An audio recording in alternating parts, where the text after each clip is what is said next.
of Alex Smith being their quarterback when it's all said and done. Speaking of quarterbacks, ladies and gentlemen, let's show you a picture from South Lake, Texas, just a few moments ago.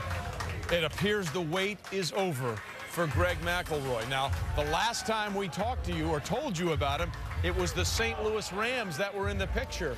But, ladies and gentlemen, it does not appear like the St. Louis Rams will be the team that gets there, because it looks like somebody else beat them to it. And if you do the math, pick 207 is in, which means pick 208 is up. That 208 belongs to the New York Jets. The idea of Greg McElroy going to the Jets, your thoughts? You know, if that's indeed where he's going, I kind of like it. You know, I think, Mark Brunell, the backup there, is on his last legs. Greg McElroy have an opportunity to come into a really good quarterback room. I like the coaching staff there on offense. I think Greg McElroy will be an asset to the room. There you go. Be able to grow. I think I like this pick. Well, there's the helmet, and there's the father, obviously overcome with emotion. And look, we talk about this, guys, and we break down players because it's our job, and we have to do the right thing about it and be honest in our reporting and your evaluation of it. Bottom line, this is what this day is all about. This emotion you're seeing right here with that young man, his parents, some of his friends, his sisters around. All he's done is win his entire life. Waits until the 7th round, pick 208, and it looks like he's going to be coming to the New York Jets. And I guarantee you Brian Schottenheimer had some influence in this pick, as well as Matt Cavanaugh, the quarterback coach. They really value good decision-making. Talking to them on the phone. They liked his college tape. I have a lot of respect for Brian Schottenheimer, what he does as an offensive coordinator. He will make Greg McElroy better, and Greg McElroy make that room better. And give him a couple years to develop. He'll show up in preseason games, and then you never know, 2-3 years down the road, if the talent that's inside his body comes out, and you're able to see him drive the ball in an NFL environment, able to see him do some things that the people said he can't do, he might be a Brian Hoyer. That's a coveted guy down the road. Well, let's see. Again, we're waiting for the official announcement. The helmet was on the table. The tears tell you something's going on, and it certainly looks like when they make that official announcement in just a few moments from now, Greg McElroy will indeed be a member of the New York Jets. For more on that, let's go upstairs to the balcony and check in with Chris Mortensen. Well, this is exactly what we think is about to happen. There's some irony here in that Bob Johnson, the head football coach at Mission Viejo High School, was Mark Sanchez's coach in high school, and he has pretty much tutored Greg McElroy for many, many years, and in fact, worked with him leading up to the draft. And here's what Bob Johnson says about Greg McElroy. Quote, "He will play in the NFL for a long time.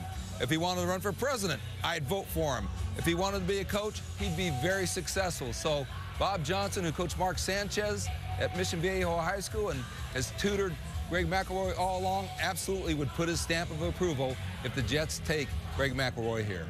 All right, more thanks. And again, it would be a little bit unusual at this point if that isn't the case, but that's a ringing endorsement. You certainly hear there. Hold on, here it is. The New York Jets have selected Greg McElroy, quarterback, Alabama. Well, there it is. It's official now. Congratulations and good for him, as Greg McElroy is now in the NFL. Some Jets fans obviously very happy up there holding up the helmet. And, it's been a long day for that young man. A very long day. Perhaps. And here's why perhaps you think it's too long.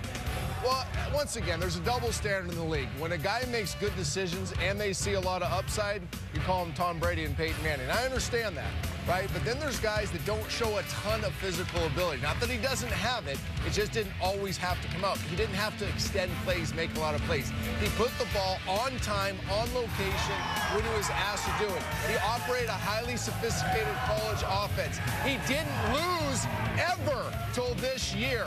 He makes people around him better. And I've always argued the job of the quarterback isn't to make plays, it's to make everybody else make plays, make them better. And Greg McElroy does that. I think there's more in his tank than he even knows. Bob Johnson sees it, and I think it'll come out in the NFL. Think about the Auburn game. You talk about Auburn, Alabama, the Iron Bowl. Alabama had them on the ropes. Alabama had them where they thought they could upset Auburn and dash those plans for a national title. 27 for 37, almost 400 yards and a couple touchdowns in that game. Put up some big numbers against quality opponents. Again, you think about winner, you think about cerebral, you think about Greg McElroy. Well, certainly all those things apply, and the Jets fans here are happy as Greg McElroy is now an official draftee of the New York Jets, and we'll see how Greg McElroy himself feels about that. Let's talk to Greg McElroy right now if he can, and he joins us now on our SportsCenter coverage of the draft on ESPN. Greg, congratulations. I know it was probably a very long wait for you, but I'm sure it was worth it in the end. Oh, it absolutely was. It really was. This is the perfect place to go. I know Mark very well. I really believe in Rex Ryan's system and what they're doing up there. I just couldn't be happier to be a member of the New York Jets. Listen, we checked in with you a couple of times throughout the day in your house. You were very gracious to let us in there. It's tough. I mean, what was the emotion like watching this unfold and seeing perhaps a draft choice go where you thought you might have been able to play? Well, you know, it's part of the process. It's an inexact science, and quite frankly, everyone went where they deserved to go, and I couldn't be happier for the guys that went in front of me. But now that I finally have this opportunity, my name did get called, and anything worth doing is worth waiting for. So I couldn't be prouder, I couldn't be happier, and I really look forward to making the most of my opportunity. What sort of things do you want to get started with right away when you can? There's obviously a pretty good lineage of Jets quarterbacks coming out of Alabama. Richard, Todd, Joe Namath, and now yourself. What does it mean for you to hear yourself on that list of Alabama QBs that played with the New York Jets? Well, it's unbelievable. The reason why I wore number 12 at Alabama is because of Joe Namath and his legacy there, and he's my dad's favorite player. So I can't believe I'm going to be able to establish my own legacy up there and learn from the best, and hopefully to compete for a job and do everything I possibly can to make the Jets a better organization and a better team. Well, there are certain moments in every year's draft that we just sort of enjoy, and certainly seeing the reaction with your father and your family there is one of them, and then you hear that story about that being your dad's favorite player. That's great. And obviously, Greg, they could use some good news where you went to school in Alabama now because of the horrific tornadoes that whipped through there earlier this week. What have you heard about what's going on? I think Alabama's shut down for the rest of the year already for the school, hasn't it? They did, and it's a terrible tragedy. It's something that we're all just so broken up about, and all day leading up to the day one of the draft, all I want to do is be in Tuscaloosa and just doing my part to help out. But quite frankly, it's a weekend that's supposed to be full of excitement, but it was kind of a slap in the face and a realization of what's really important in your life. So yeah, I might not have gotten drafted as early as I would have liked, but quite frankly, I'm so lucky to still be around. I'm so blessed, and Tuscaloosa has been in my prayers, and I would encourage everyone else to follow in the same boat. Well, I'm certain that the news that the New York Jets took you in the 7th round is going to lighten the mood in Alabama, hopefully a little bit, and give them something to cheer for after just the awful week that they've had. Now, listen, Greg, I went back and watched some features of you that you talked during the game day season with our college football staff, and you said you'd rather be called a field general than a game manager. Why is that? Well, I think game manager is often overused. It becomes a bit of a I'm not really sure, but game manager just sounds so fundamental, so ordinary, and I wanted to always be known as a field general because I want to be able to take command, and when it's asked of me, I want to do everything I possibly can to allow my team the best opportunity to have success.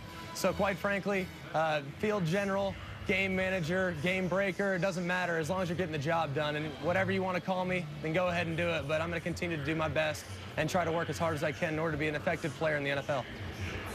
Well, the thing that we can call you now is a draftee of the New York Jets, and I don't know if you've heard, but Rex Ryan doesn't mind people being field generals or being bold. So I think if that's the case, you may fit in just fine here in the Big Apple. Greg, congratulations. I know it was a long wait for you, but now you're in the NFL and you're a member of the Jets. Well, thank you guys very much. I appreciate you so much, and remember, thoughts and prayers with Tuscaloosa and the entire Southeast. Certainly will, Greg. Thanks so much for being with us. Greg McElroy, now a member of the Jets, and it's difficult. You know, this process can be difficult at times, but it all ends up so great that he gets to go to the Jets with his dad. Best player ever that he loved was Joe Namath. That's where he wore 12, and now he's a Jet. That's great.